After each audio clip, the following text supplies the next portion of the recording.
What do you think happens to us after we die?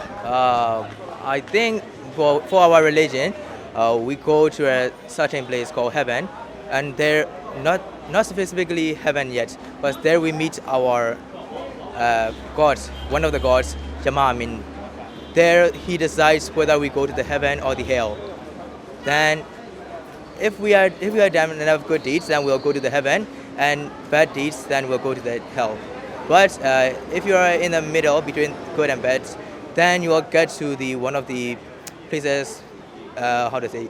You will reincarnate as a human or either as animals or like ghosts. These stuffs.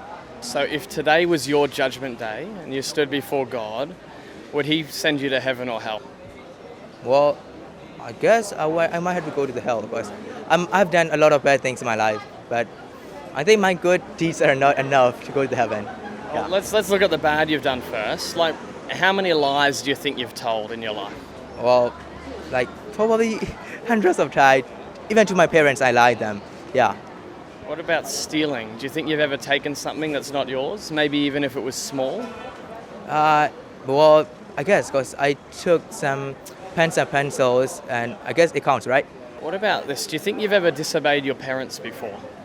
No, I tried to disobey them, but they can control me, so I never did. But I thought of doing that. But in our religion, like even thinking for that is a sin. So I guess I did. So, but I never did them in physically. I just tried to do that. Yeah. And what about this? Do you think you've ever thought a sexual thought about someone that you're not married to before? Well, not really. But like, I have a crush on people, but I never thought about any sexual things on them. But I thought about these once or twice in my life. But I thought these things are bad, so I never did that. Yeah. Would God find you innocent or guilty, do you think? Yeah, I guess. Yeah. You're guilty, right? I'm guilty. Yeah. And so what can you do? How can someone like you or I who's guilty, who deserves hell, how could we get to heaven? Well, I guess we stop doing these guilty stuffs and start doing good stuff like helping others or doing good deeds. So let's think about that. Imagine today I punched someone in the face. Now imagine that, right? And then on my way home, I do 3 good things. Will the police still fine me or punish me for doing the wrong thing, even though I did good things? Well, I guess because for your bad things, you deserve a punishment. But for your good things, you deserve a reward. And that's different things.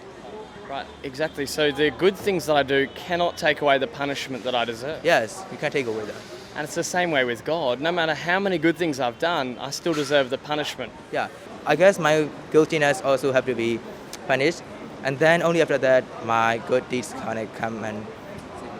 So what's the punishment that you deserve for your wrong deeds? Well, that's for the God to decide, not for me. I'm willing to accept any punishment that God makes. Well, let's put 2 analogies before you to maybe paint the seriousness of the picture. If I just kick some bug on the ground, would anything happen to me? No, not in this life, no.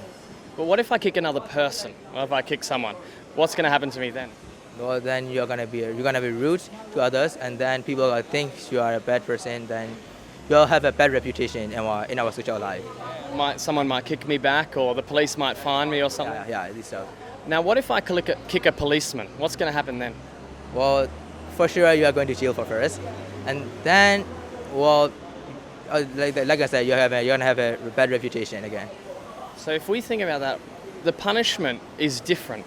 Not because I've done a different crime, but who the crime is against. Yeah.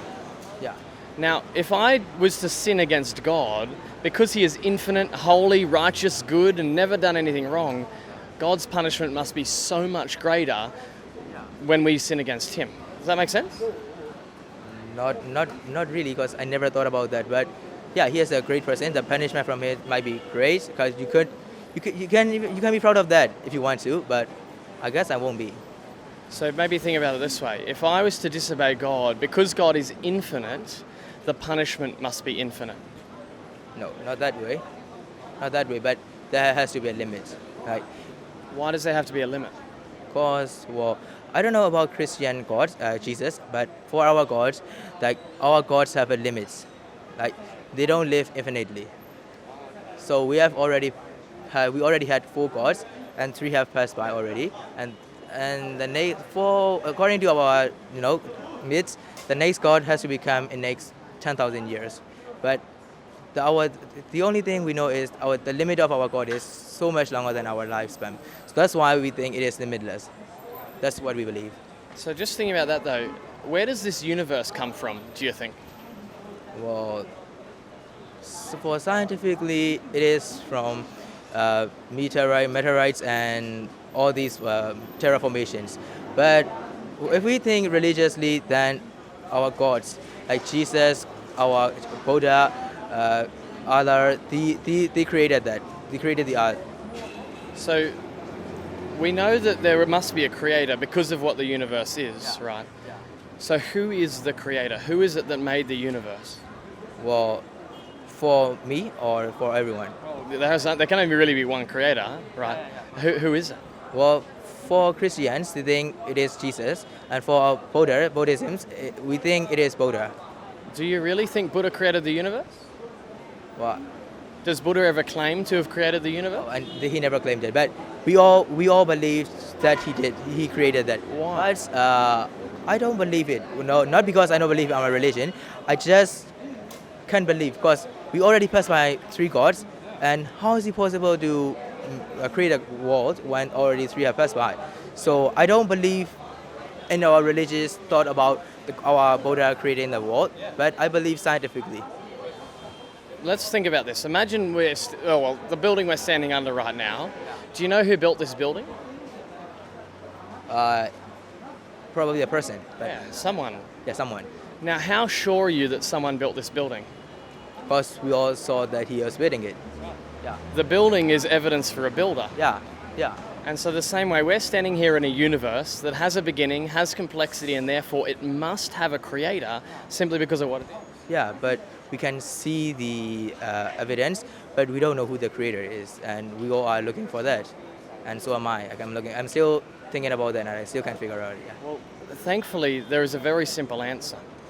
Because there's been many prophets in history. Muhammad, Krishna, Buddha, and whatever, Moses and Jesus.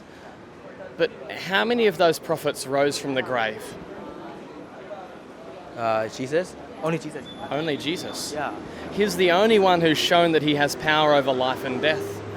And in fact, he claimed to be the creator of the universe. Yeah. Okay, I didn't know. I don't know much about Christians. All I know is Jesus came back from death. Because, yeah, that's all I know about that. I never know he claimed to be the creator of life and death. And now the reason that's important is that unlike every other person who's had ideas about God or claims about God, Jesus has proven his claims by doing things that only God can do. Yeah, okay. Now Jesus says that the punishment for sin is eternity in hell, and the reason is because God is eternal. Oh, well, that's Christian belief, and I don't want to be offensive to your Christians, but for our belief it is different, and we all have our different thoughts about our own religions. Yeah. The question though is who's backed up their claims? Which prophet's shown that he's telling the truth? Because even you know that some of the things claimed about your prophet aren't true. Yeah. But Jesus has proven that he's telling the truth by every single word because he rose from the dead. If Jesus had told a lie, he would have had to go to hell.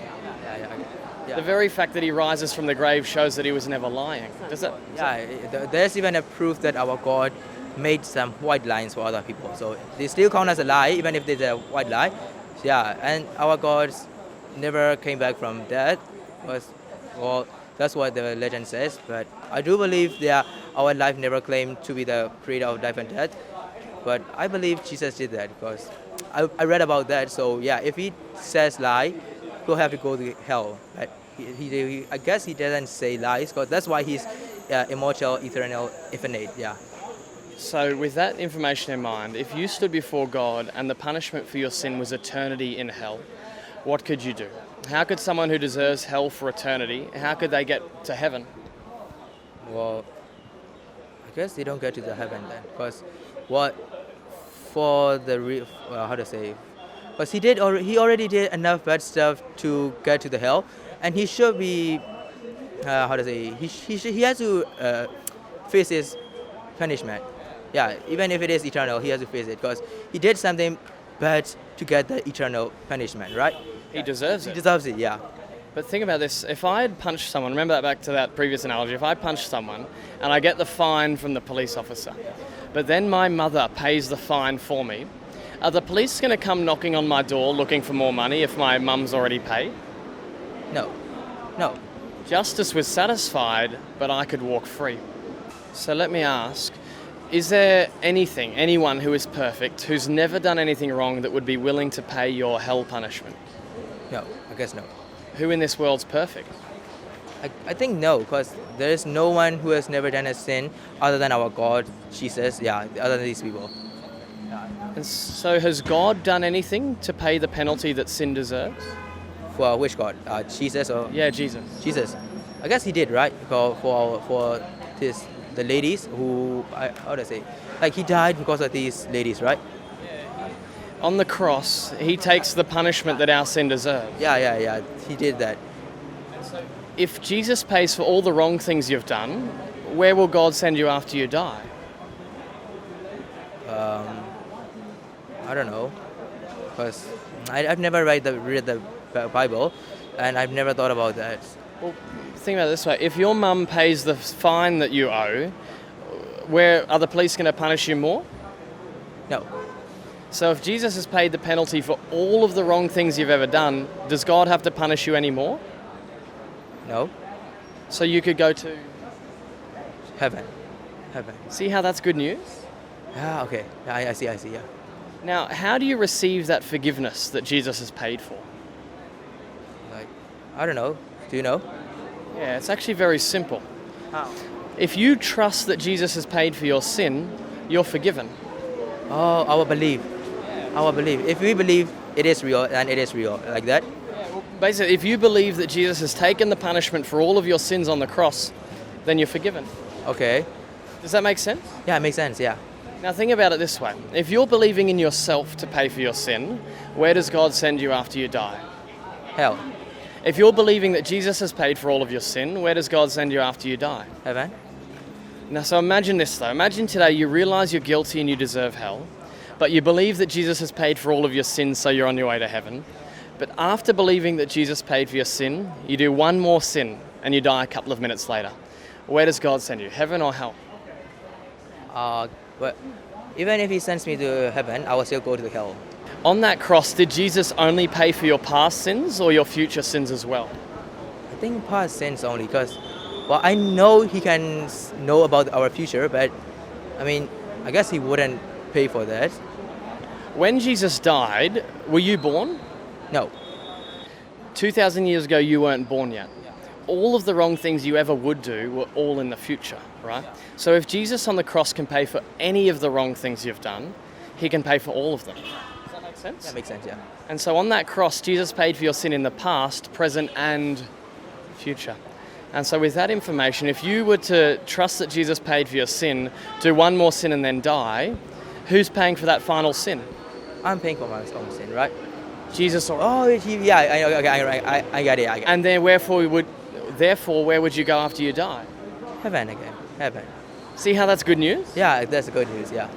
So, but does that mean that if you trusted that Jesus paid for your sin today, knowing that he pays for your sin in the future, that you can just live however you want? Well, but that doesn't mean that way. Like, no, although he is paying for that, he is paying for that, but we shouldn't do all the bad things because he is paying for that. Let's think about this scenario. Imagine you get caught in a house that's on fire and a fireman saves you out of the house. How will you respond to the fireman? Say thanks. And why will you thank him? Because he saved me from Exactly. my dad, yeah? Exactly, right?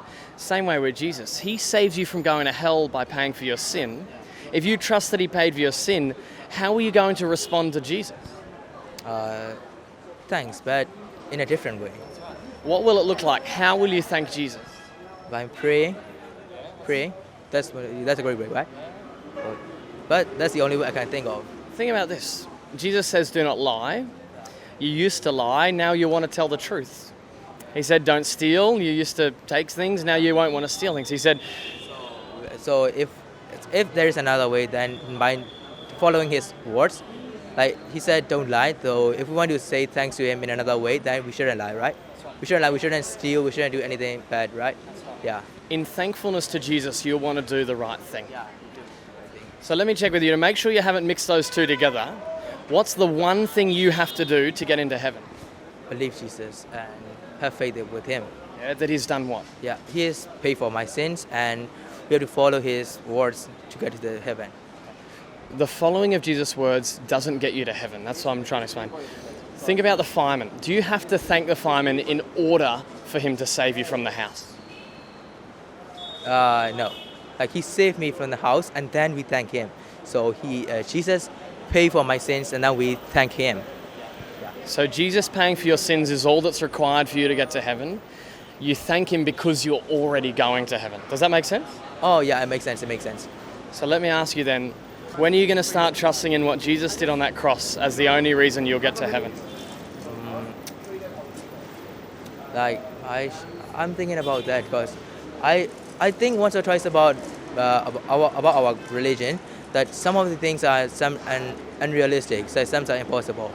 And for Christians, like Jesus has done so many things for his children, and I'm thinking of believing to him. But like our God is our family tradition, so I can't deny them also. So, but I think I'll be like following Christian rules when I can stand on my own. Because I'm still relying on my parents, and I don't want to disobey them.